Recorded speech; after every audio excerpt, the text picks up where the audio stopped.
The forest was hushed beneath the heavy weight of winter dusk. Pale snowflakes drifted down between tall pines, melting into the damp earth around Ranger Alex's cabin. It was his 7th year stationed at Darkwood, a remote stretch of wilderness where the mountains folded into endless forests, and the only sounds at night were the distant cry of owls and the groan of wind through the trees. Inside the cabin, the smell of coffee and pine smoke filled the air. Alex sat near the radio desk, finishing his log for the day. Routine patrol, signs of deer migration, a broken fence on the northern trail. Nothing unusual. He stretched, ready to turn in early, when a faint sound broke through the steady patter of snow outside. It wasn't the crack of a branch or the low moan of wind. It was softer. A cry, short, uneven, and heartbreakingly small. He froze, listening. Another cry followed, weak, desperate, muffled by the thick blanket of snow. Alex grabbed his flashlight and stepped onto the porch. The beam cut through the foggy darkness, glinting off the flakes. Then he saw movement at the tree line. A shape. Low, deliberate, moving toward him. His hand instinctively went to the tranquilizer rifle hanging by the door. But as the shape drew closer, the outline became unmistakable. The spotted coat, tufted ears, and powerful shoulders of a bobcat. A female larger than average, her fur slick with melting snow. In her mouth, she carried something small and limp. Alex's pulse surged. A wild bobcat this close to the cabin was rare. They avoided humans with an almost sacred caution. He took a half step back, the flashlight trembling slightly. But the bobcat did not snarl or lower her body in defense. She walked straight through the light, her movements slow and deliberate. When she reached the foot of the porch, she stopped. For a moment, the world held its breath. The snow whispered around them, and Alex could hear the faint hiss of her breathing. Then, with infinite care, the bobcat lowered her head and placed the tiny bundle onto the wooden step. It was a kitten, a bobcat cub no more than a few weeks old. Its fur was matted with blood near one shoulder, and its chest rose and fell in shallow, trembling motions. The mother straightened and looked up at Alex. Her eyes caught the light. Golden, sharp, but not hostile. There was something else there. It wasn't rage. It wasn't fear. It was pleading. For a long moment, man and animal stared at each other, a line drawn between two worlds that were never meant to meet. Alex felt his training kick in. Wild predators are unpredictable, never approach, maintain distance. But those golden eyes held him still. There was an ancient, primal message in them, something that bypassed logic and went straight to the heart. Help me. Alex felt the cold air sting his lungs. Every instinct screamed to stay back, but another voice, quiet, human, stubbornly compassionate, whispered louder. He took a careful step forward, lowering his flashlight so the beam wouldn't blind her. The bobcat tensed, muscles rippling under her fur, but she didn't retreat. She simply waited.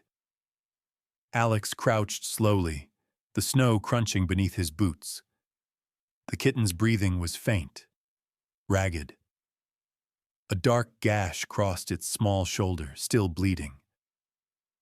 The wound looked deep, too deep for a creature this small to survive on its own. He could see faint steam rising from the cub's body against the freezing air. He swallowed hard, his breath misting in front of him. "Easy, girl," he murmured, his voice low and steady. "I'm not going to hurt you." The bobcat blinked once. Her ears flicked, but she didn't move. Alex hesitated, then extended his hand slowly, palm open, toward the small body. The mother's claws flexed against the snow, a low rumble forming in her throat. Not a full growl, but a warning. He stopped halfway, meeting her gaze again. Her eyes burned into him with something raw and human: desperation, trust, fear, hope. That was the moment Alex understood. This wasn't an act of surrender. It was a gamble of love.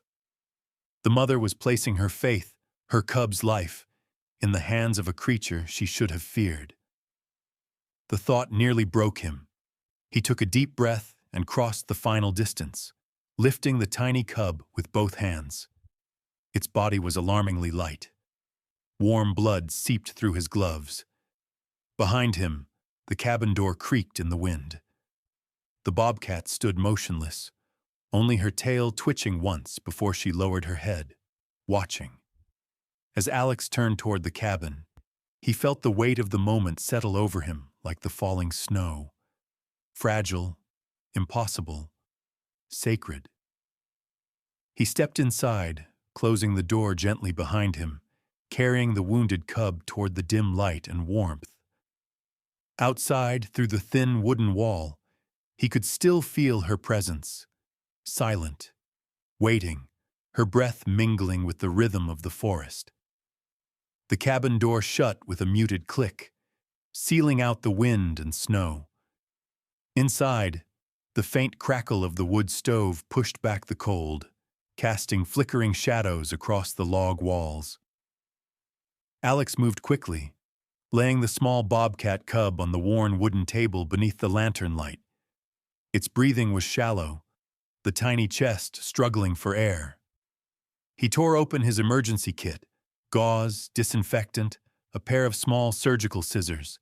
His hands moved on instinct, years of field experience guiding him, but his heart thudded so hard it made his fingers shake. "Hang in there, little one," he muttered under his breath. "You've made it this far." The wound was bad, a deep slash across the cub's shoulder, likely from another predator's bite. Maybe a rival male bobcat, or even a coyote. The flesh was torn, but not crushed. There was still a chance. Alex dabbed disinfectant onto the wound, and the cub twitched weakly, a faint whimper escaping its throat. "Easy, easy," he whispered. His voice softened the tension in the room. The sound of the storm outside faded, replaced by the rhythmic crackle of firewood and the cub's faint, uneven breaths. Then came another sound, a low, throaty rumble from beyond the door. Alex froze.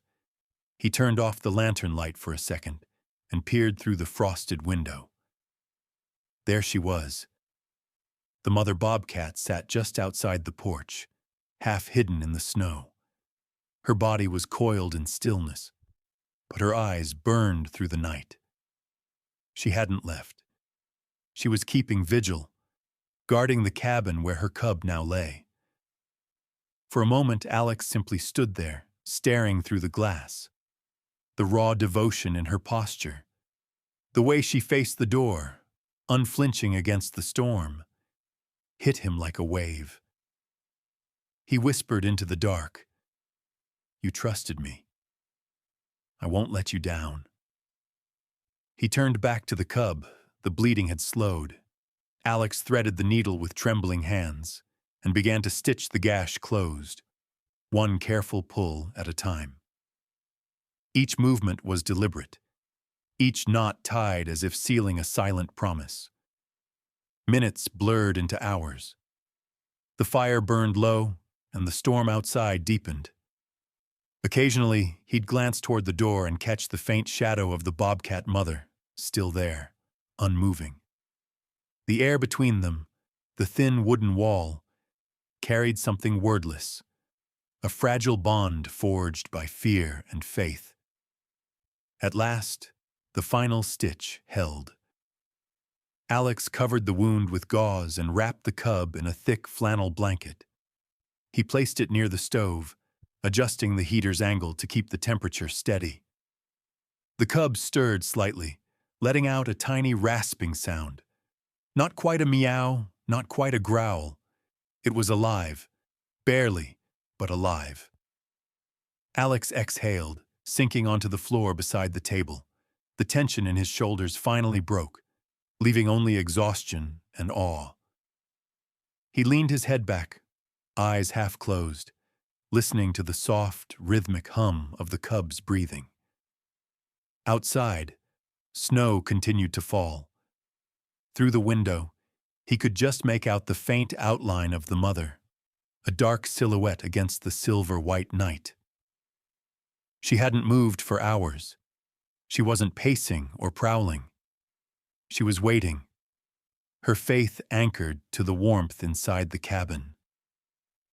Alex reached into the drawer and pulled out an old field journal. He flipped it open and wrote by the flickering light. Darkwood Station, 11:47 p.m. A female bobcat brought her injured cub to my cabin tonight.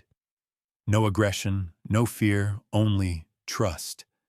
I've treated the wound. Prognosis uncertain. But something happened here. Something that defies everything I thought I knew about wildlife behavior. He closed the notebook softly. When he looked back at the cub, its breathing had steadied, faint but consistent. He smiled, barely. "You're a fighter, huh?" he whispered. For the first time that night, the world felt still. Then, through the silence, came a sound so gentle he almost missed it. A low purr, faint and trembling, escaping from the cub's tiny chest. Alex froze, his heart catching in his throat.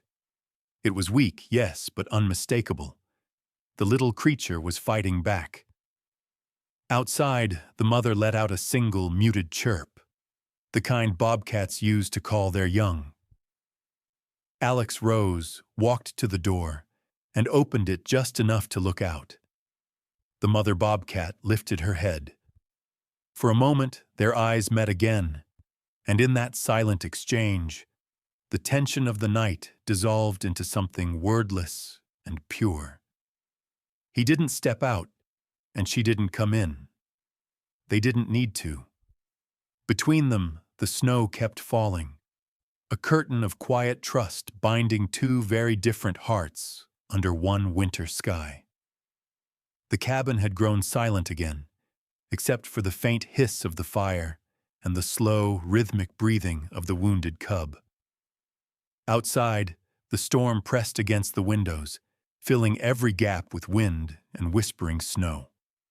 Alex sat in a wooden chair beside the small table, eyes fixed on the tiny body wrapped in flannel near the heater. He had done everything he could.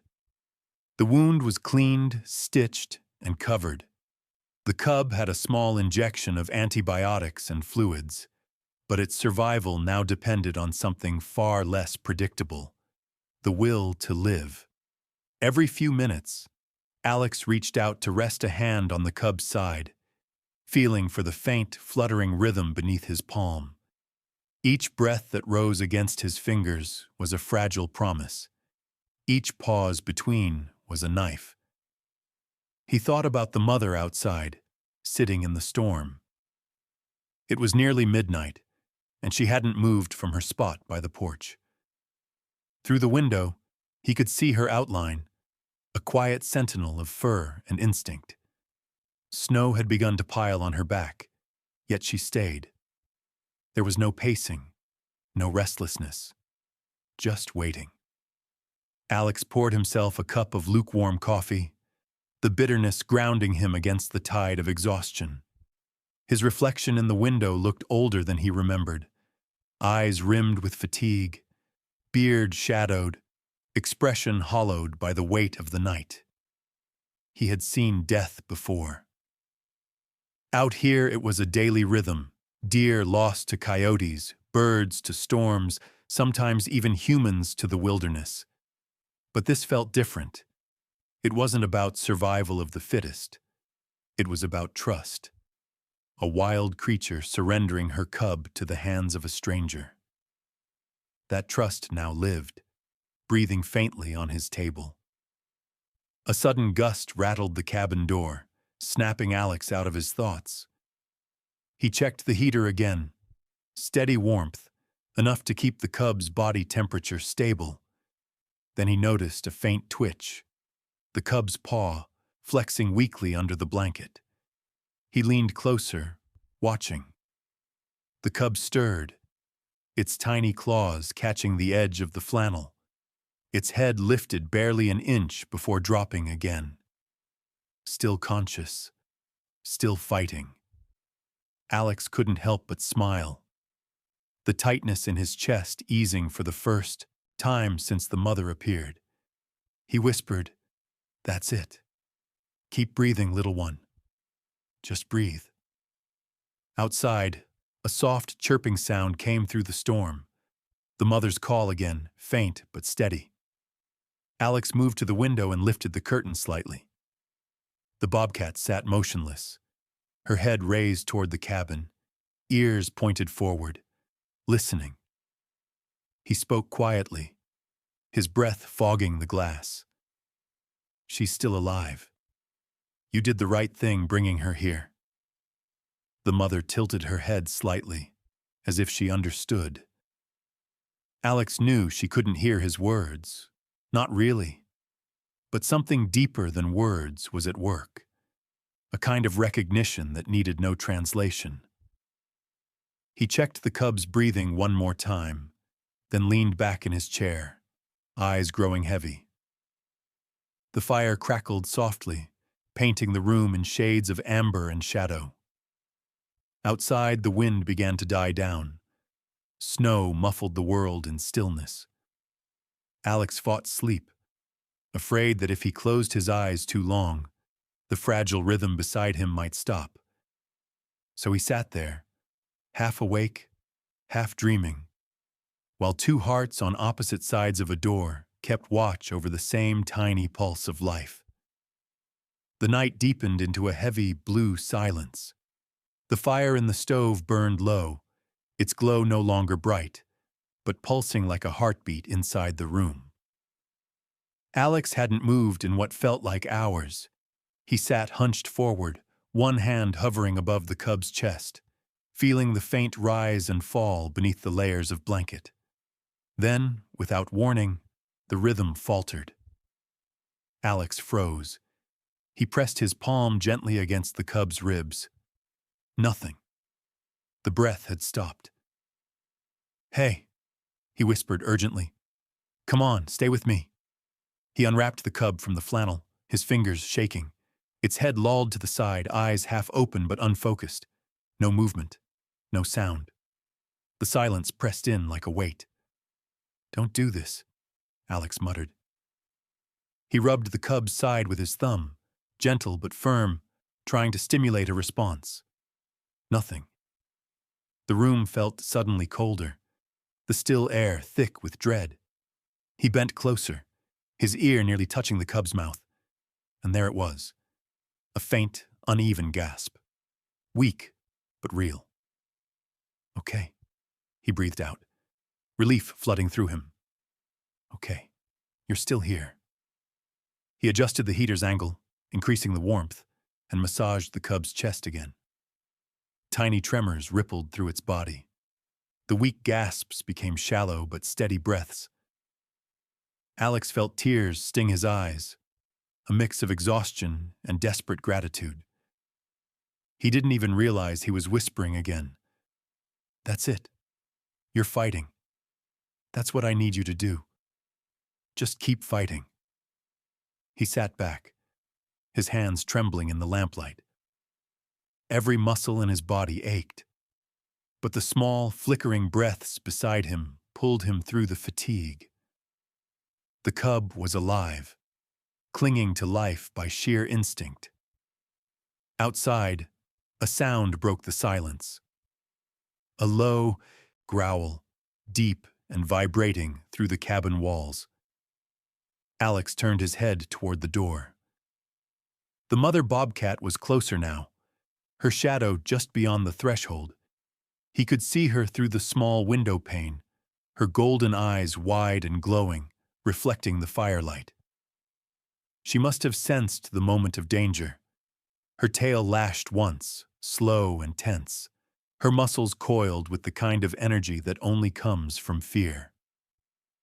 Alex moved toward the door, heart pounding. He opened it slightly, just enough for the wind and cold to sweep in. The bobcat's gaze locked onto him instantly. "She's breathing again," he said softly, his voice cracking from exhaustion. "She's alive." The bobcat didn't blink. She stepped forward, her paw pressing into the snow. For a heartbeat, Alex thought she might try to enter. But then she stopped. Her breath came in short clouds, visible in the moonlight. She seemed to listen, and from inside the cabin, a faint, tiny wheeze broke through the air. That was all it took. The mother lowered her head, her ears relaxing, the tension in her body melted away. She sat down again, right there on the frozen porch, her gaze still fixed on the door, but no longer burning with panic. Alex swallowed hard. The connection between them, fragile, wordless, terrifyingly pure, felt like a thread stretched between two souls. He left the door slightly ajar, letting a sliver of warm light spill into the snow. It was his way of saying, "You're not shut out. We're in this together." Hours dragged on. The clock on the wall ticked without mercy, marking every minute of the cub's fragile struggle. Alex refused to sleep. He watched the tiny rise and fall, the faint pulse beneath the fur. Sometimes the breathing slowed so much he thought it was over. Then it returned, weak but stubborn. When fatigue finally blurred his vision, he leaned back in his chair and whispered toward the door, "Hang in there, both of you." Outside, through the storm's lull, came the softest sound, a low, steady purr carried by the wind. The mother's answer. Time in the wilderness has a strange way of slowing down. Hours slipped into one another, measured not by clocks, but by heartbeats, the faint ones from the cub and the anxious, heavy ones from Alex. He stayed by the fire through the long, merciless night, feeding the flames whenever they began to fade, his body aching, his eyes red and raw. The blizzard outside had calmed to a gentle drift. The world beyond the cabin walls was quiet now, as though holding its breath. Through the cracked door, Alex could see a silver-blue glow spreading across the horizon, the earliest whisper of dawn. He turned back to the table. The tiny bobcat lay motionless, wrapped tight in its flannel cocoon.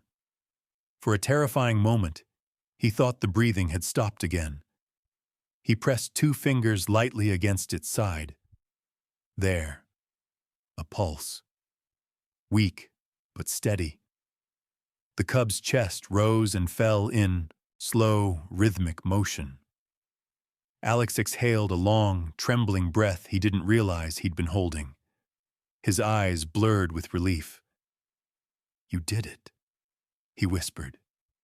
"You made it through the night." He adjusted the blanket, then added a few drops of water to the cub's lips. It stirred faintly, a tiny sound slipping from its throat. Half whimper, half sigh. Alex smiled, his exhaustion melting into quiet awe. Then he heard something outside, a soft crunch of snow, followed by a low chirp. The mother bobcat had moved closer. Through the window, he saw her standing at the porch again, the first rays of dawn outlining her silhouette in gold. The snow that had covered her fur during the night had melted, leaving glistening droplets that caught the morning light. She wasn't pacing or growling. She was simply there, watching, breathing, waiting. Alex rose and walked to the door, his movements slow, deliberate.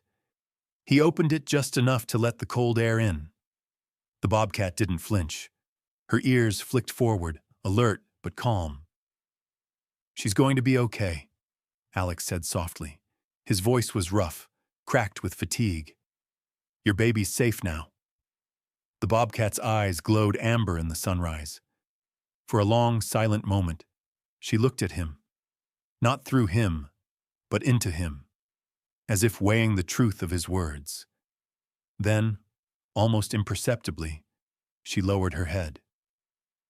A bow, simple and solemn, before she turned away and sat down again at the edge of the porch. Alex leaned against the doorway, his breath clouding in the cold morning light. The forest around them shimmered with frost. Somewhere in the distance, a crow called, signaling the start of a new day. Inside, the cub's breathing had grown stronger, faint but consistent, a quiet rhythm of life threading through the cabin's stillness. Alex went back to his chair and sat down beside the tiny creature, his exhaustion finally catching up to him. He watched as sunlight crept across the floorboards, reaching the edge of the blanket where the cub lay. The warmth touched its fur, and it shifted slightly, a small paw extending as if to greet the day. Alex smiled. "Welcome back," he murmured. The words felt heavier than they should have, because in some small, inexplicable way, it wasn't just the cub that had survived the night. Something inside Alex had changed too. All his years in the wilderness, the rescues, the losses, the endless cycle of life and death, had taught him caution, discipline, distance. But that distance had just been erased. Somewhere between the mother's eyes and the cub's heartbeat, the wild had trusted him, and in return, he had trusted it back. It was a quiet revelation, one he couldn't put into words, only feel. Outside, the bobcat mother remained still, her golden coat bathed in the first light of dawn. She was no longer a threat, no longer a stranger.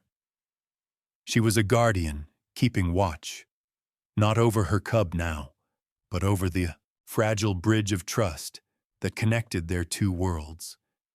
And as the morning sun finally broke free of the horizon, its light spilled through the cabin window, washing over Alex, the cub, and the silent figure outside. For the first time since the night began, Alex allowed himself to rest. The first light of morning spread gently across Darkwood, turning the snow into a field of quiet gold. Inside the cabin, Alex stirred from a shallow sleep. The air was still heavy with the faint scent of antiseptic and pine smoke. For a moment, he didn't remember where he was. And then he saw the flannel bundle beside the heater. The bobcat cub was breathing steadily now. Each inhale was deeper, each exhale less ragged than the night before. The stitched wound along its shoulder looked clean, the swelling reduced. Against all odds, it had survived the night. Alex let out a long breath, equal parts relief and disbelief. "You're tougher than you look," he murmured. He poured a bit of warm water into a shallow tin and dipped his fingers, letting a few drops touch the cub's lips. It stirred, blinked once, then fell back into a doze. Outside, the world had changed. The wind had died, and the forest carried the crisp stillness that only comes after a storm. When Alex opened the door, cold sunlight spilled across the porch, and there she was. The mother bobcat hadn't moved far. She sat in the same place she'd been all night, a silent statue of golden fur dusted with frost. Her eyes met his instantly. For a few seconds, they simply looked at each other. There was no aggression, no fear, just the same unspoken understanding that had held them together through the night. Alex stepped outside slowly, keeping his movements calm. "She made it," he said quietly. "She's alive." The bobcat's ears twitched. She took one slow step forward, nose lifting toward the faint scent of her cub that drifted from inside the cabin. Alex felt her tension ripple through the air. He knew what had to come next, and he also knew it would test every ounce of the fragile trust they'd built. The cub needed proper care. X-rays, antibiotics, and possibly surgery. His field kit could only do so much. "I have to take her to the rescue station," he whispered, as though explaining it to himself as much as to her. "It's the only way she'll recover completely." He went back inside, carefully preparing a small transport crate lined with a thick towel. The cub barely stirred when he lifted it in his arms. Light as air, soft as breath. He placed it gently into the crate and secured the latch, leaving a small corner open for air. The mother's growl came before he even reached the door. Deep, guttural, vibrating with instinct. Alex stopped, one hand on the crate, the other hovering near the door handle. "Easy," he said softly, heart pounding. "I'm not taking her away, I'm helping." He pushed the door open with his shoulder and stepped into the bright morning light. The mother was no longer sitting. She stood rigid, tail lashing, muscles coiled beneath her winter coat. Her eyes burned with a fierce mixture of terror and defiance. Alex kept his gaze low, avoiding direct eye contact. He moved slowly toward the jeep parked by the tree line. Every step crunched against the snow, loud in the stillness. Behind him, the bobcat's growls deepened, echoing off the frozen trees. "I know," he murmured. "You don't understand yet, but I swear, I'll bring her back." He reached the jeep and set the crate on the passenger seat. The cub gave a faint mewl, a small, pitiful sound that made the mother freeze mid-step. Her ears perked up, head tilting as she recognized the voice. The growling stopped. Alex took advantage of the moment to climb into the driver's seat. He started the engine, the low rumble startling in the still air. The mother tensed again, a snarl tearing through her throat, but she didn't attack. She stayed planted in the snow, watching with wide, unblinking eyes. The jeep rolled forward slowly. Alex gripped the wheel tight, glancing into the mirror. Through the drifting snow, he saw her take a few steps after him, then a few more. Her paws left small, perfect prints in the powder. By the time he reached the forest trail, the mother was following. Not running, not chasing, but walking with deliberate, powerful strides a few meters behind. It wasn't pursuit. It was faith on four legs. Alex swallowed hard, eyes stinging. "Guess you're coming with us," he said quietly.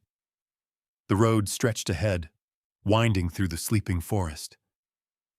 The morning sun painted the trees in amber light, and behind him, a wild heart followed, trusting the impossible. The forest road was slick with melting snow, a winding ribbon of mud and ice cutting through the heart of Darkwood. Alex kept the jeep in low gear, tires crunching softly as he navigated between the towering pines. The heater hummed weakly, pushing out just enough warmth to keep the cabin from frosting over. Beside him, the small transport crate sat on the seat, its occupant breathing in slow, fragile rhythm. He glanced down. The cub had shifted slightly beneath the towel, its ear twitching as the engine vibrated. The sound seemed to comfort it. "You're doing great, little one," Alex murmured. "Hang on, just a bit longer." Then, almost unconsciously, he looked in the rearview mirror. Through the drifting mist, the mother bobcat was there, a silent shadow weaving between the trees. She kept her distance, never closer than 10 meters, her movements fluid and cautious. Every time the jeep slowed, she slowed. When it turned, she disappeared into the underbrush, only to reappear moments later, ghost-like, determined. Alex's chest tightened. The road ahead stretched long and lonely. Yet he didn't feel alone. Somehow, the presence of that wild creature, fierce, faithful, unstoppable, steadied him.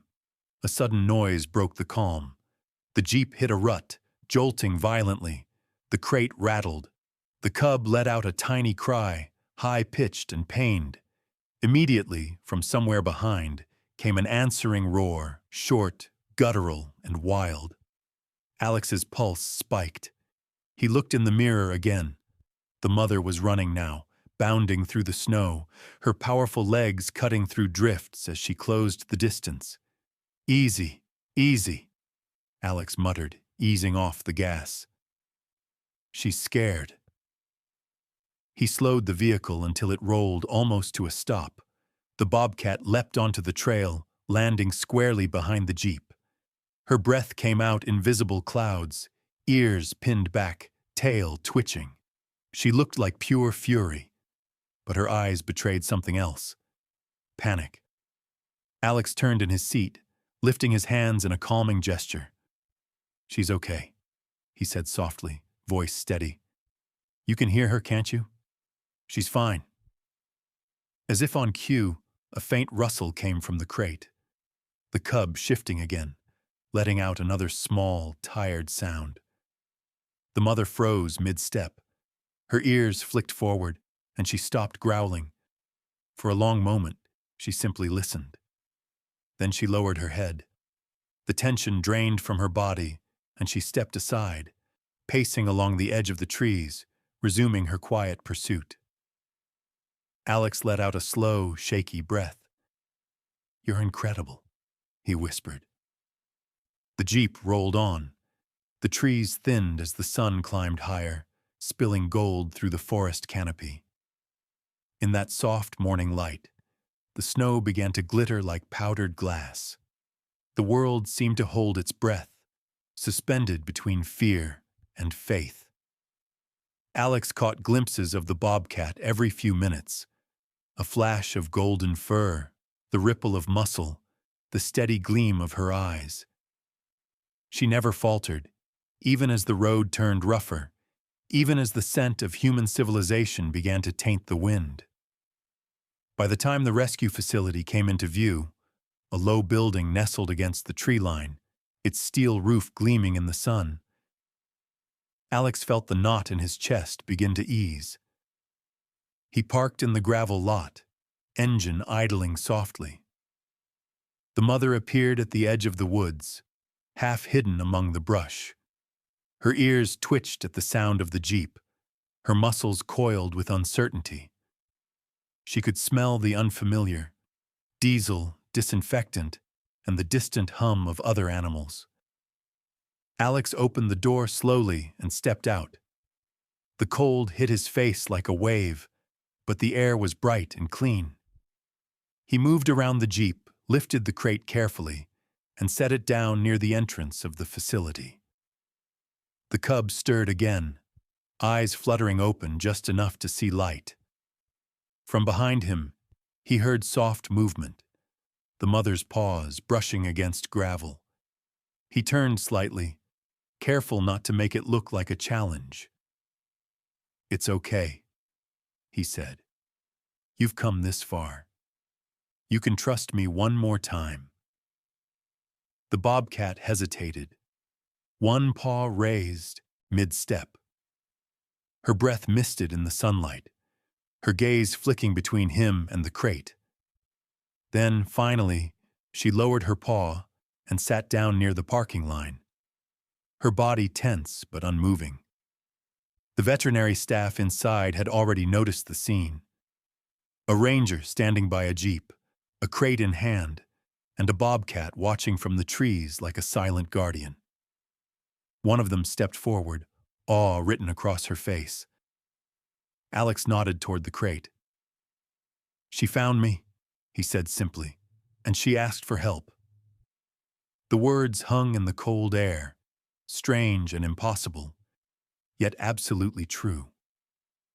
The rescue facility was quiet, save for the distant hum of generators and the sharp scent of disinfectant that clung to the cold morning air.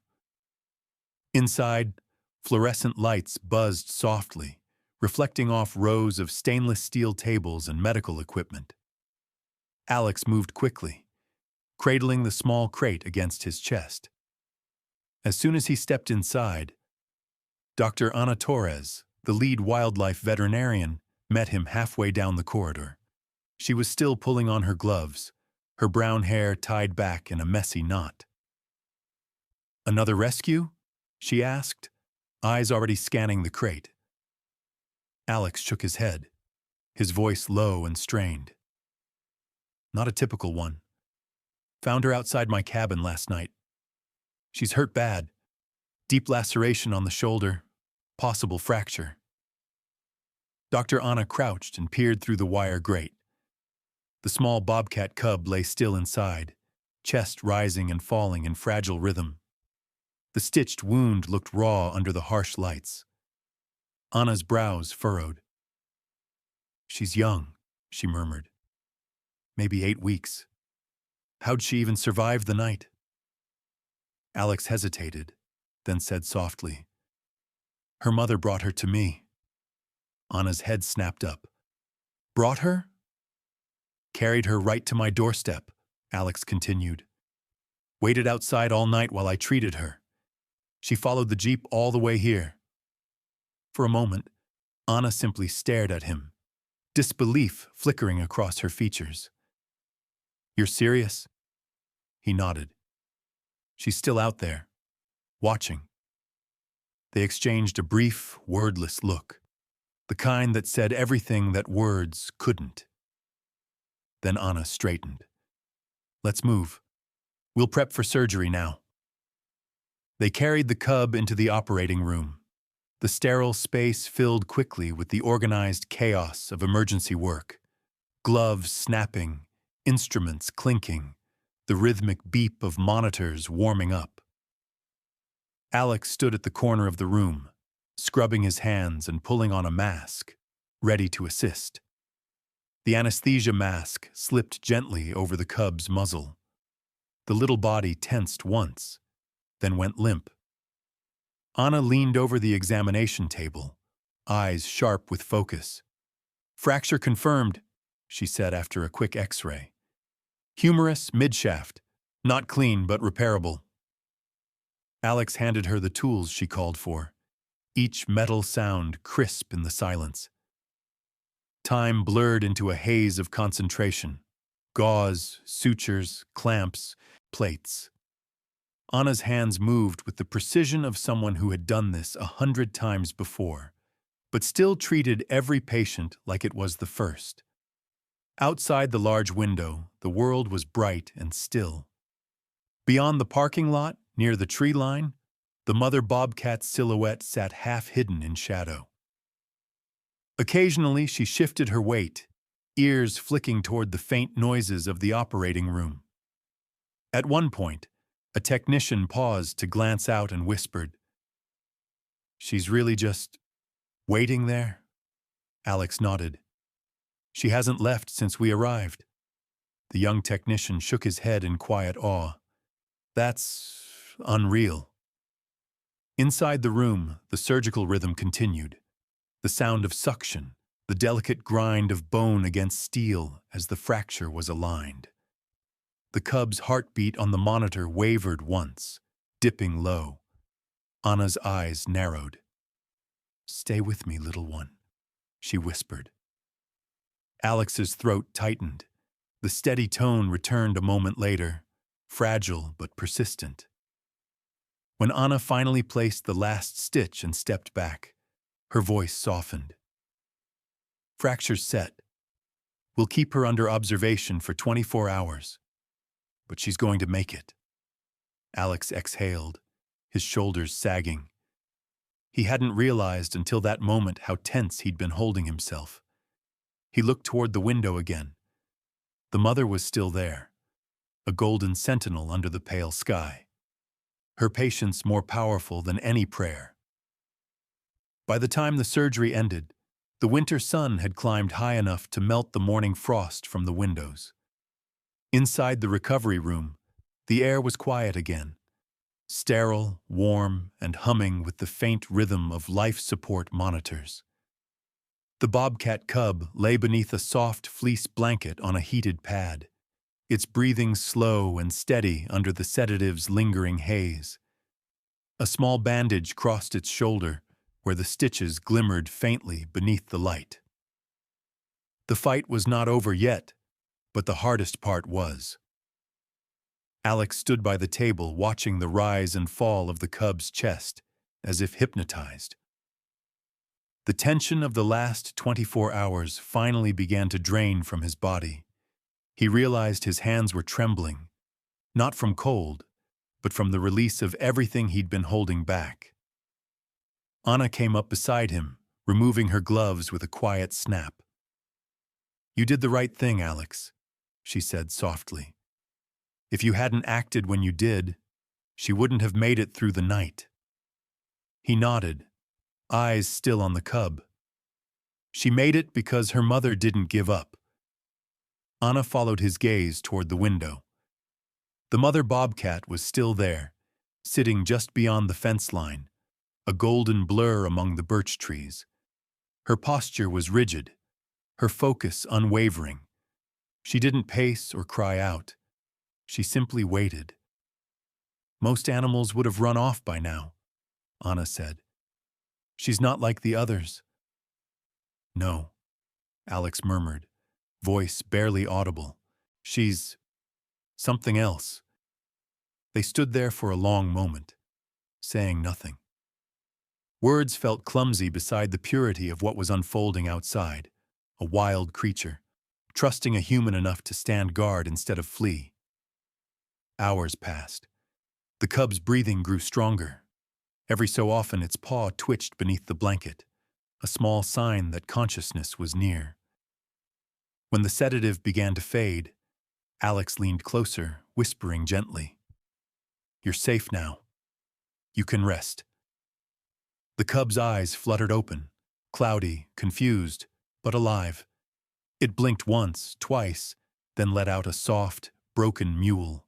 The sound filled the room, small yet powerful, like a spark of life reigniting.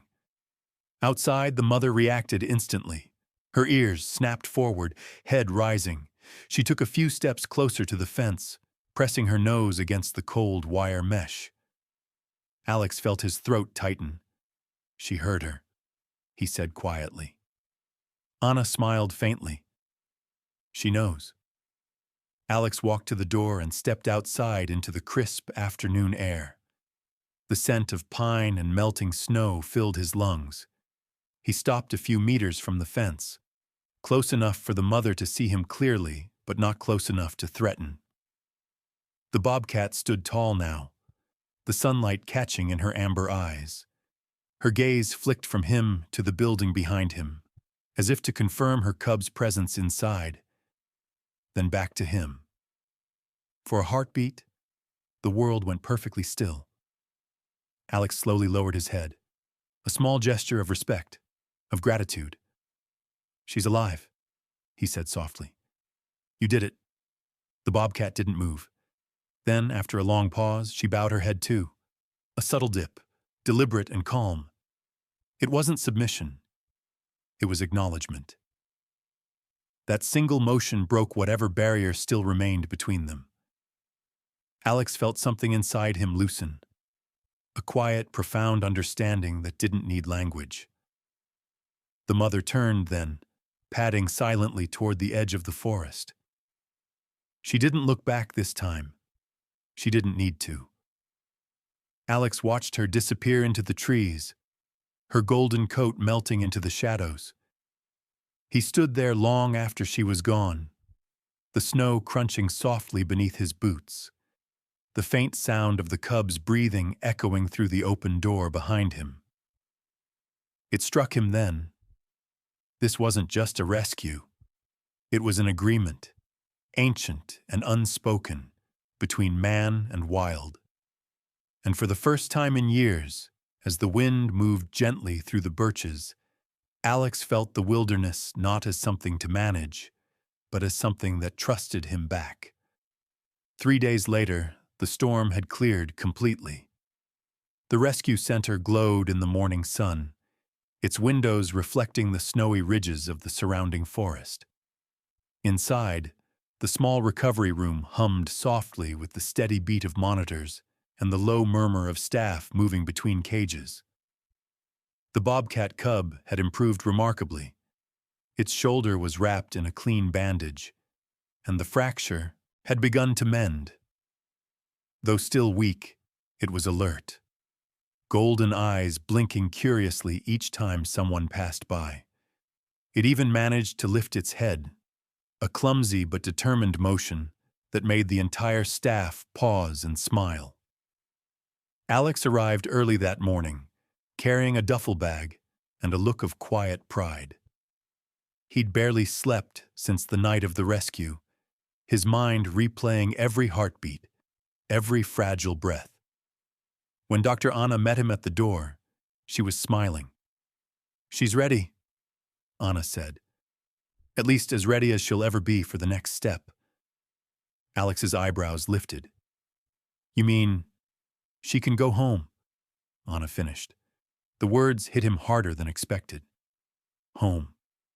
He thought about the cabin, the porch where it had all started, the mother's desperate eyes gleaming in the snow. He knew what this moment meant.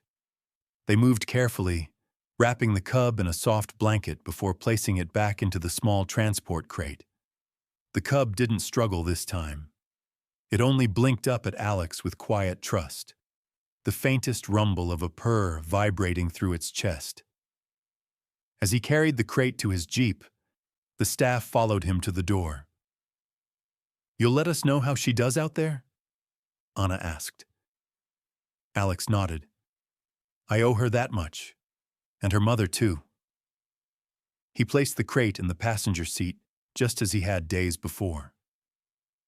The road stretched ahead, a glimmering path of melting snow beneath a bright blue sky.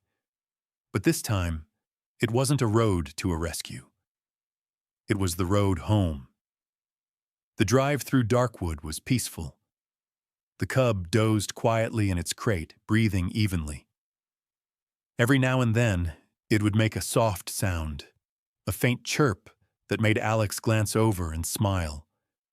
The forest was alive again, birds calling from the treetops, the air crisp and bright. The tension of that desperate night felt distant now, replaced by a fragile serenity. Yet beneath that calm ran a current of expectation. Alex couldn't shake the thought that someone, or something, might still be watching. When he finally reached his cabin, the snow had melted enough to reveal patches of damp earth and pine needles. He parked the jeep, turned off the engine, and just sat there for a moment, listening. Silence. No wind, no movement. Only the distant trickle of meltwater and the pulse of his own heart. He stepped out and lifted the crate carefully. "We're home," he said softly. "Let's see if she remembers." He placed the crate on the same wooden step where the mother had first laid her cub days ago. For a long moment, Alex just stood there, waiting, half expecting a shape to appear from the tree line, a golden shadow moving through the brush. But the forest remained still. The air around the cabin carried that unmistakable stillness of early spring, a quiet born not of emptiness, but of balance. Snowmelt trickled from the roof in thin, steady lines, pattering against the earth below. Alex crouched beside the crate, fingers resting on the latch, his breath misting faintly in the morning chill. He opened it slowly. The bobcat cub hesitated, blinking against the sudden brightness. Then, with a cautious movement, it stepped onto the porch, its small paws landing exactly where its mother's had days before. The wooden boards creaked softly beneath its weight. Alex watched, hardly breathing. The cub sniffed the air, nose twitching. The wind carried familiar scents: pine resin, smoke, damp soil, and something else. Memory. Its ears flicked back, and for a moment it looked over its shoulder, as if expecting a figure to emerge from the forest's edge. but the clearing remained empty. Alex's chest tightened. "She's not coming," he murmured. Not to the cub, not to anyone, but to the stillness itself. He had thought, maybe the mother would appear, that she would step out once more, eyes blazing, to reclaim her child. But as the minutes stretched on and the forest stayed quiet, realization washed over him. The mother wasn't gone out of fear. She was gone because her trust was complete. She had seen him keep his word. She had seen her cub return, alive. Her vigil was finished. Her silence was her thank you. The cub moved down from the porch, stepping gingerly into the snow-softened earth. It turned in a small circle, then sat facing the trees. The sunlight caught its fur, turning it into a halo of warm gold. Alex stood a few paces behind, hands buried in his coat pockets, feeling both proud and humbled. For the first time since that night, he felt no tension, no worry, only peace. He whispered, "You're free now." The cub turned its head slightly at the sound of his voice, not startled, but attentive, then looked back toward the forest again. Alex followed its gaze. The trees swayed gently in the breeze, light flickering through the leaves like breath. In that quiet motion, he thought he saw something, a fleeting shape, a glimmer of gold moving between trunks far away. Maybe it was only sunlight, maybe not. Either way, it was enough. He smiled. "Thank you," he said softly. The cub gave a faint chirp, then trotted off toward the tree line, its small body swallowed by the wilderness that had once almost taken it. For a long while after, Alex stood on the porch, listening to the forest breathe. He didn't call out. He didn't need to. Because sometimes gratitude isn't a sound, or a gesture, or a word.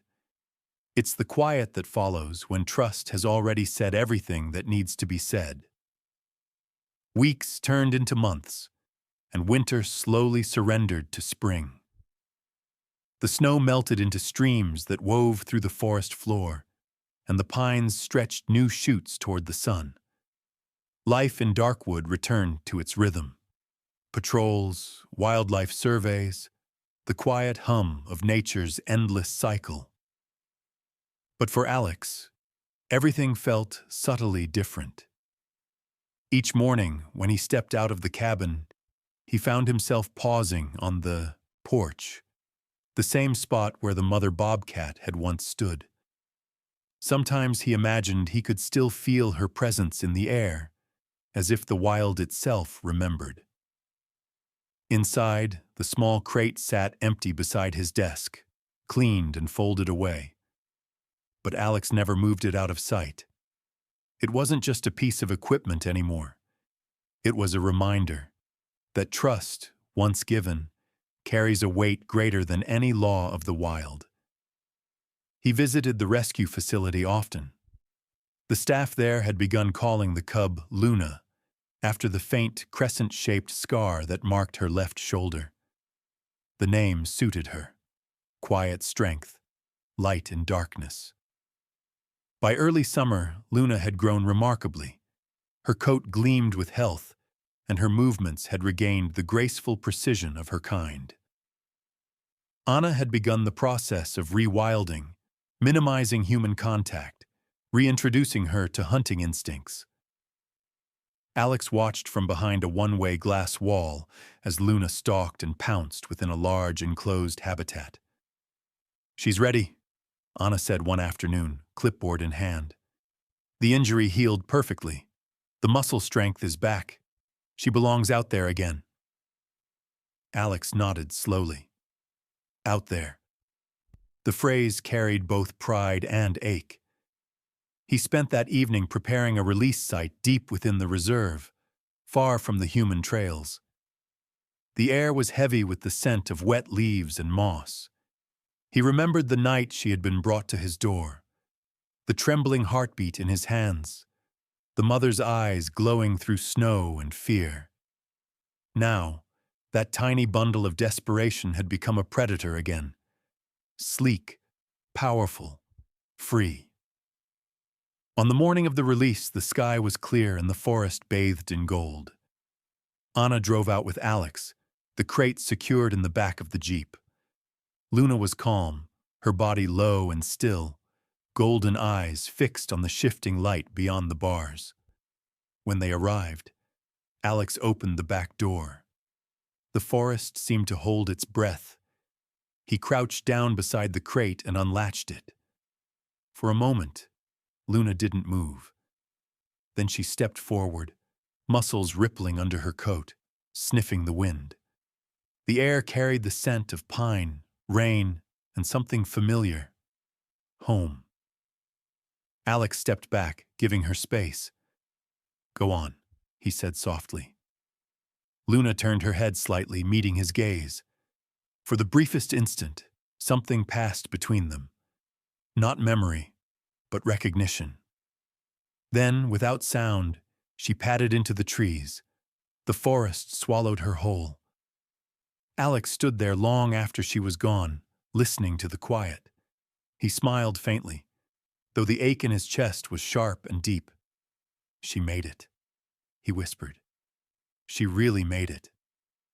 The words disappeared into the canopy, carried off by the wind. Somewhere far away, a faint cry answered, wild, free, and alive. The forest felt different after Luna's release. Not emptier, but quieter, as if something sacred had been set right. Alex threw himself back into his work, checking trail, cameras, repairing fences, tracking elk migrations across the reserve. Yet even in the rhythm of routine, her absence lingered like a shadow beneath the pines. Sometimes, when the radio crackled during night patrols, his mind would drift back to that soft cry echoing through the trees. It was strange. He had rescued dozens of animals in his career, but none had stayed with him the way Luna did. She had trusted him in a way the wild rarely allows, and that trust had changed him. Weeks passed. Spring deepened into early summer. The darkwood wilderness thrummed with life. Rivers swelled with meltwater. The air buzzed with insects, and the scent of rain and earth hung thick. Alex worked long hours, but always found a few quiet minutes at dusk to sit outside the cabin, mug of coffee in hand, staring into the tree line. He never admitted it aloud, not even to Anna, but part of him always looked for a sign, a flash of tawny fur, a glimmer of golden eyes in the underbrush. Sometimes the wind shifted, and he swore he could smell her. Faint, wild, familiar. One evening, during patrol, Alex stopped by a ridge overlooking a small valley. The sunset bled through the clouds, painting everything in amber and crimson. A hawk wheeled overhead, calling sharply before vanishing beyond the horizon. The world felt ancient and alive. He switched off the Jeep engine and stepped out, letting the silence envelop him. The forest stretched endlessly, the same wilderness that had once delivered him an impossible moment of trust. He smiled to himself. "You're out there somewhere," he murmured. "Hunting, living, just where you're supposed to be." His radio crackled to life, Anna's voice checking in from the rescue station. "Alex, all good out there?" "All good," he replied. "Calmest it's been in months." "Good," she said, a trace of amusement in her tone. "Try to keep it that way. You've had enough drama for one lifetime." Alex chuckled. "You're not wrong." He climbed back into the Jeep, headlights cutting through the darkening forest as he started down the winding trail. The air was cool, fragrant with pine and wet soil. For a while he drove in silence, mind wandering. Then, as he passed the old creek crossing, something flickered in the beam of his headlights, two small shapes darting through the undergrowth. He slowed, peering through the windshield. Rabbits, maybe. or fox kits. But then came a sound that froze him. A faint, familiar chirp, high and soft, echoing just beyond the road. Alex turned off the engine. The world went still again. He waited, listening. Nothing followed, only the whisper of the wind and the steady heartbeat of the forest. He smiled to himself, shaking his head. "You're haunting me now, huh?" Still, he couldn't shake the warmth that spread through his chest. Whether it was memory or reality, he didn't know. But in that quiet moment, under the rising moon, he felt certain of one thing. Luna was alive, thriving, and watching, somewhere out there in the dark. He started the engine again, the Jeep rumbling softly to life. As he drove toward the horizon, the last light faded behind the trees, and the forest closed in, peaceful, secretive, eternal. Alex didn't know it yet, but the wild wasn't done with him, and the next time their paths crossed, it wouldn't be a rescue born of desperation. It would be a debt repaid. Late summer settled over Darkwood with a heavy, golden haze. The air buzzed with insects, and the scent of warm pine hung thick beneath the sky. Alex had been out on patrol since dawn, covering the remote northern sector, a rough, forgotten stretch of land where the dirt roads faded into rock and the forest swallowed the world whole. By mid-afternoon, he was alone on a trail few rangers ever used. His old Jeep rattled and groaned with every dip in the terrain. He hummed quietly to himself. Windows rolled down, the sound of cicadas filling the empty air. It was the kind of solitude he'd grown used to, the kind that wrapped around him like an old blanket. But as the sun dipped lower, a faint unease crept in. The forest felt too quiet. No birdsong, no rustle of deer, just the wind threading through the dry grass. Alex frowned, slowing the Jeep. "That's not normal," he muttered. A mile later, it happened. The engine coughed, once, twice, then died completely. The Jeep rolled to a halt with a shudder. "Come on, not now," he groaned, turning the key again. Nothing, just a dry click. He stepped out, wiping sweat from his forehead. The heat clung to him like glue. He popped the hood and leaned in, the faint smell of burnt oil filling his nose. A cracked belt. He didn't need to check twice. The engine was done. "Well, that's great," he muttered. He reached for his radio, clicked it on. Static. He tried again. Still nothing. The signal was too weak this far out. He looked around. The dirt road stretched behind him in a pale ribbon before vanishing into the trees. Ahead, the terrain dipped toward a shallow valley, dense with brush. He sighed, grabbing his canteen and gear. "All right, guess we walk." He'd made it about 50 yards when he heard it. A faint sound, distant but unmistakable. A laugh.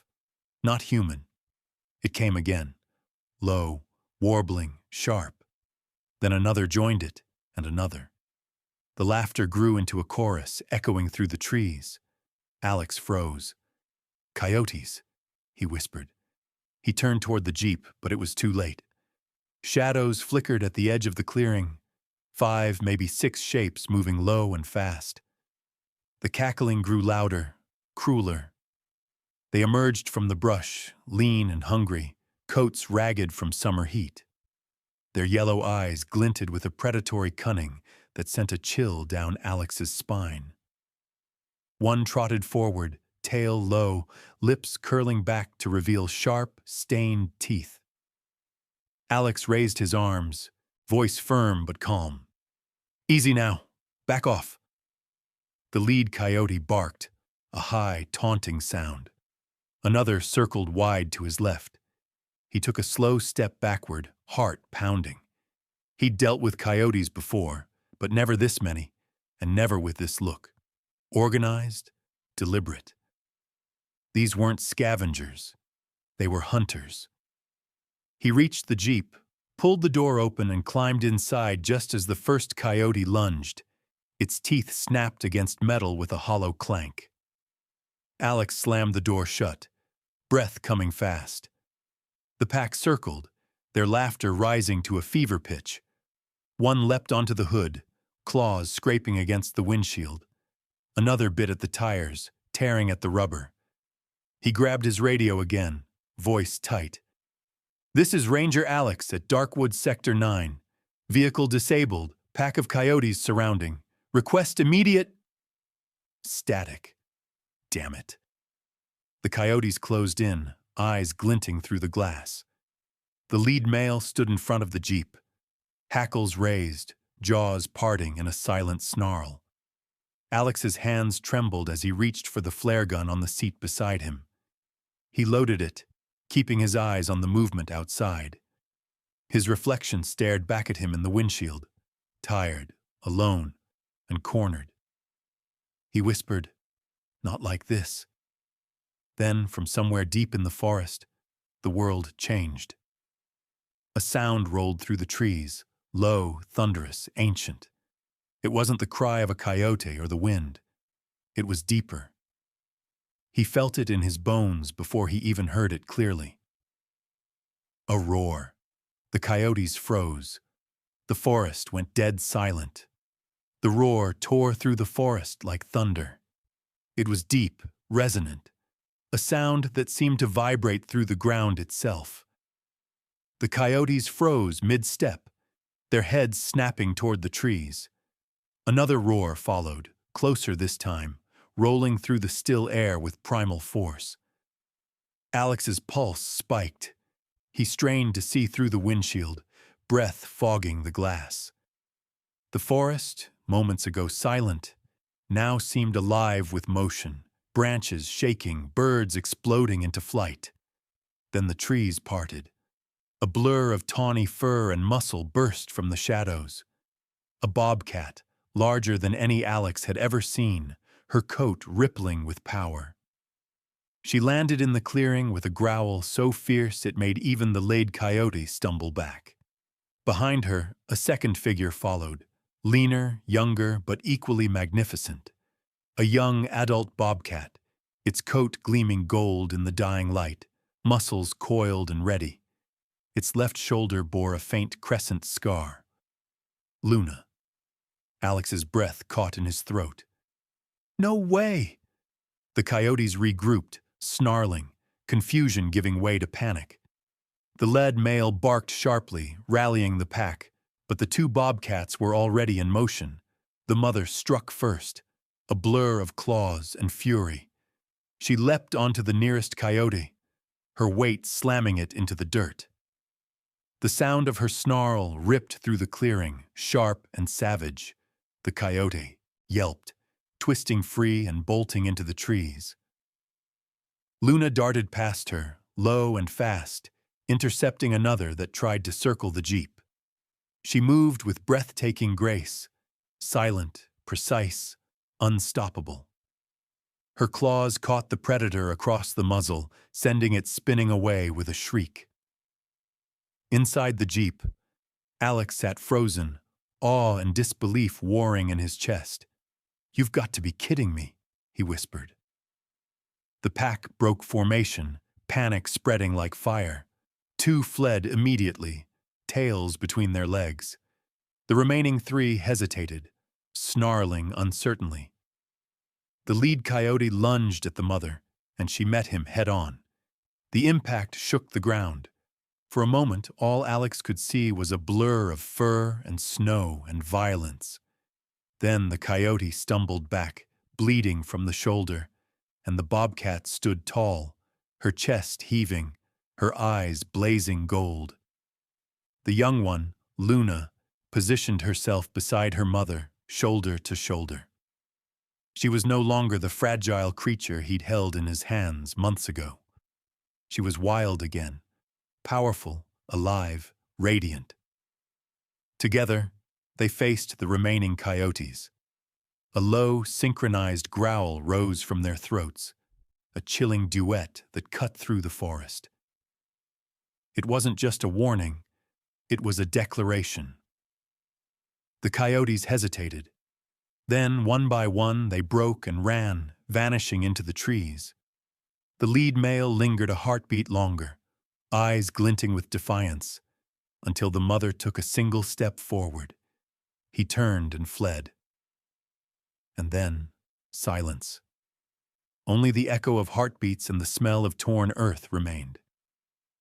Alex slowly opened the Jeep door, his movements cautious, reverent. The two bobcats turned toward him.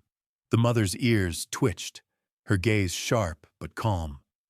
Luna stood beside her, panting lightly, her golden eyes locked on his. They didn't move closer. They didn't need to. Alex swallowed hard, his voice barely more than a whisper. "It's you. You came back." The wind stirred the clearing, carrying the faint scent of pine and dust.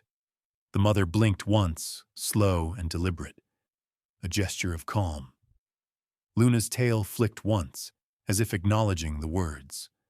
Alex felt something burn behind his eyes. He wanted to speak, to thank them, to explain the impossible. But the words wouldn't come. All he could do was stand there, trembling, as two wild hearts that owed him nothing stood guard over him like sentinels. The debt had been repaid. The forest was still again. The chaos had burned itself out, leaving only the hum of wind and the faint rustle of leaves. The coyotes were gone, melted into the shadows where they belonged. Alex stood beside his Jeep, heart pounding, surrounded by silence. Across the clearing, the two bobcats remained, the mother and Luna, their bodies still and proud, their eyes catching the fading light. For several minutes, no one moved. The moment hung suspended, fragile and eternal. The mother was the first to break the stillness. She turned her head toward Luna, brushing her muzzle gently against the younger one's cheek. It wasn't affection, as humans understood it. It was reassurance. Confirmation. It's done. He's safe. Then, both of them looked back at Alex. He didn't move.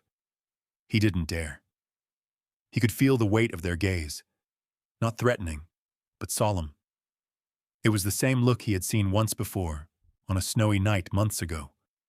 A plea then, a promise now.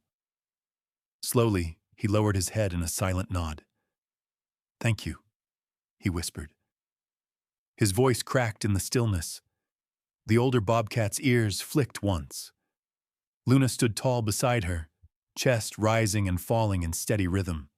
Her eyes were calm, her posture proud. In her, Alex saw the fragile cub he had once held, transformed now into a creature of strength and grace, the wilderness reborn. For a long time they stayed that way, man and wild, bound by something older than fear or language. The sunlight broke through the trees, scattering gold across the clearing. Then came the sound of an engine. Alex turned. A rescue jeep appeared at the top of the ridge, its headlights flashing between the trees. Two rangers leaned out, calling his name. "Alex, you all right?" He raised a hand to signal, but when he turned back toward the bobcats, they were already moving. The mother started first, gliding silently toward the tree line. Luna lingered for a heartbeat longer, her eyes locked on Alex. The moment stretched between them, brief but enough. Her tail flicked once like a final farewell, and then she followed. The two golden shapes slipped into the forest without a sound, merging with the shadows until they were gone completely. Alex stood there, staring after them, the clearing suddenly feeling too big, too quiet. He exhaled slowly, realizing he'd been holding his breath. When the rescue team reached him, he could barely explain what had happened. "Coyotes," he said simply. Then, help came. They followed his gaze toward the trees, but there was nothing to see. only the swaying of branches and the faint shimmer of light. Back at the jeep, one of the rangers clapped him on the shoulder. "You were lucky, man. Real lucky." Alex nodded, though he knew better. "Not luck," he murmured. "Trust." He looked one last time at the forest, vast, wild, endless, and felt something settle deep inside him. Months ago, he had stepped across the line between fear and compassion. Tonight, that choice had come full circle. He had saved a life once, and tonight, the wild had saved his. As the sun dipped below the trees, painting the sky in fire and gold, Alex climbed into his jeep. The engine sputtered to life. For a moment, he thought he heard something in the distance, a soft chirp, familiar and fleeting, before the sound of the forest swallowed it whole. He smiled and drove home. Days later, the forest felt gentler somehow, as if something ancient and restless had been set at peace. The incident spread quietly among the rangers and rescue staff. They spoke of Alex's near miss, the coyotes, and the mysterious roar that had scattered them. No one quite believed his version of events. How could they?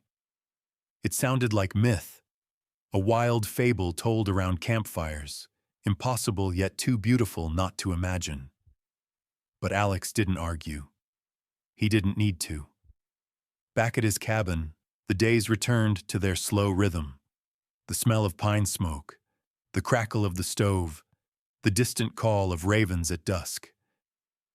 Yet something had shifted inside him. The wilderness no longer felt like a place he was guarding. It felt like a living, breathing presence that had let him in. Some evenings, when the air cooled and mist began to drift through the trees, he would step outside with a mug of coffee and look toward the forest's edge. He never saw them again. Not truly. But sometimes, when the wind moved a certain way, he thought he heard a faint sound, a low, throaty chirp echoing through the stillness. And every time he smiled. He kept a journal after that night, filling its pages with sketches and notes. The trail where it happened, the tracks he found afterward, the fragments of fur near the jeep. Proof that something real had stood beside him. But what mattered most wasn't what he could prove. It was what he had felt. He wrote, "In the wild, trust is the rarest currency. It can't be earned with fear or control, only offered freely and only once. When given, it binds more powerfully than instinct itself." As the weeks passed, he began to see the forest differently. Every broken branch, every set of prints in the mud, every echo of movement in the underbrush carried the memory of that bond. He realized that his role as a ranger wasn't just to protect wildlife. It was to understand it, to coexist with it, to listen when it spoke without words. And the wild did speak, always had. He just never truly heard it until now. The memory of that first night returned to him often. The storm, the knock at the door, the desperate eyes of a mother who defied every instinct to ask for help. He remembered the tiny pulse of life beneath his hands, the trembling breaths that bridged two species for a single impossible night. And now, thinking back, he understood something he hadn't before. That moment wasn't a miracle of nature. It was a mirror. The lioness had shown him courage.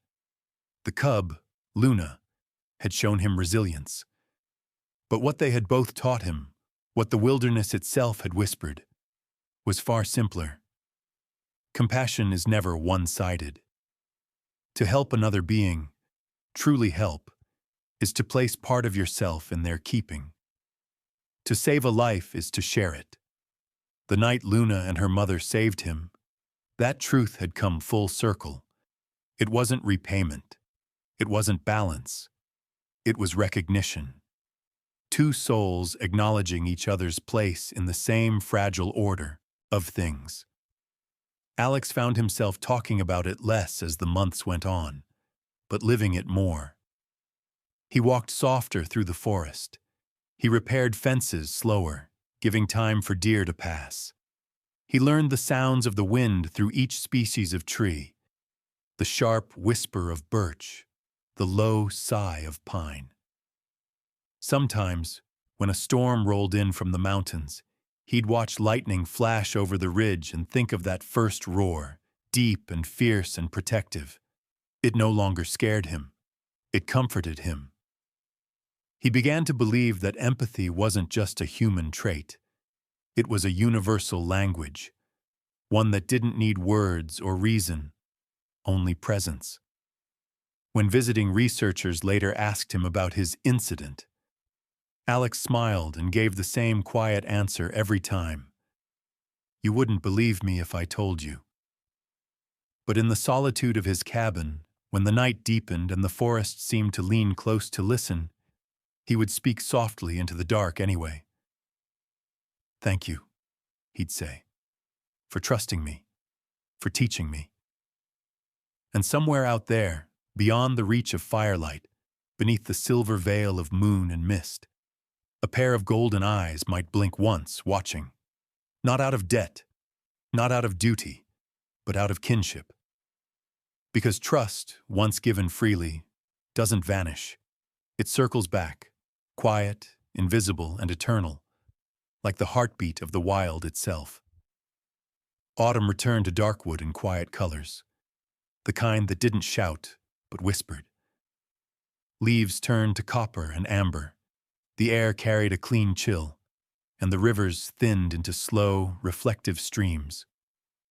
Time moved differently here, not forward or back, but in gentle circles, the same way seasons spoke to one another. By now, the story of the miracle rescue had faded into rumor. The local paper ran a small piece months ago, "Ranger survives animal attack, saved by chance." But it never captured what truly happened. People liked stories that fit into reason, and this one refused to. To Alex, that was fine. The truth wasn't meant for headlines. It belonged to the forest. He lived quietly after that. The days bled together in soft gold and muted gray, the forest his constant companion. The cabin, once a symbol of isolation, now felt like the center of something vast and living. He didn't feel alone anymore, not since the night the wild had looked him in the eye and seen him not as an intruder, but as kin. Sometimes, during early morning patrols, mist still clung to the forest floor like breath. And sometimes, in that mist, Alex would notice faint tracks, feline prints, perfectly spaced, pressed into damp soil. They always appeared near his route, never leading toward him, but always crossing his path, as if reminding him, "We're still here." He never followed them.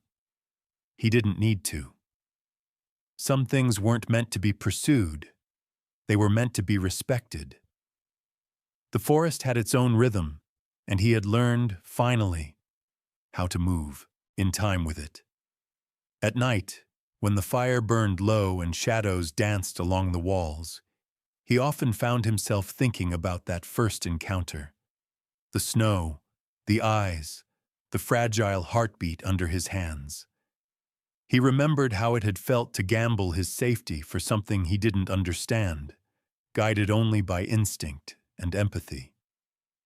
He thought about the mother bobcat, fierce and graceful, surrendering every instinct of fear to ask for help. About Luna, the tiny creature who had once fit in his palms, now a force of the wilderness itself. About how the circle had closed, perfectly and without words. And he thought about what it meant to trust. Trust was not blind faith, he realized. It wasn't naive or reckless. It was a decision, deliberate, brave, and terrifying. It meant giving something away with no guarantee it would return. And yet, when it did, it came back magnified. He saw it in the forest every day. The way the trees trusted the wind to scatter their seeds. The way rivers trusted the land to hold them. The way animals trusted the rhythm of dawn and dusk to bring life again. Everything in nature lived by trust. Only humans seemed to forget. Alex wrote less now, but his final journal entry carried a simple truth. The wild doesn't need saving from us. It only needs remembering that we were part of it once and can be again, if we listen. He often read those words on nights when thunder rolled over the ridges and rain lashed against the windows. The forest always seemed to answer. The deep, steady pulse of life beating beneath the storm, eternal and undiminished.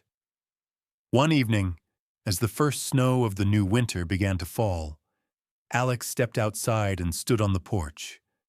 The air was sharp and clean, filled with that familiar scent of pine and frost. He looked out over the clearing, the same one where everything had begun, and felt the quiet weight of memory pressing gently around him. Then, from somewhere beyond the tree line, a sound drifted through the cold. A low, short chirp, soft, familiar. Alex's chest tightened. He turned toward the sound, scanning the shadows. Nothing moved. No eyes glowed, just the whisper of falling snow. And yet, he smiled. He didn't need to see them. He already knew, somewhere out there, under the same sky, Luna and her mother still roamed, wild, free, untamed. The forest had taken them back, as it always would. But their story, the thread of trust woven between them, had never really ended. It lived on in the quiet places, in the echo of a heartbeat, in the breath between storms, in the silence that follows after courage. The world would keep spinning, storms would come and go, and humans would continue to forget and remember again. But the wild, the true, unbroken wild, would always hold the memory. And every once in a while, when compassion outweighed fear, when instinct gave way to empathy, that memory would awaken again. Somewhere, a door would open. A frightened creature would step forward, and a human heart, uncertain but willing, would answer. That's how it begins. That's how it always begins.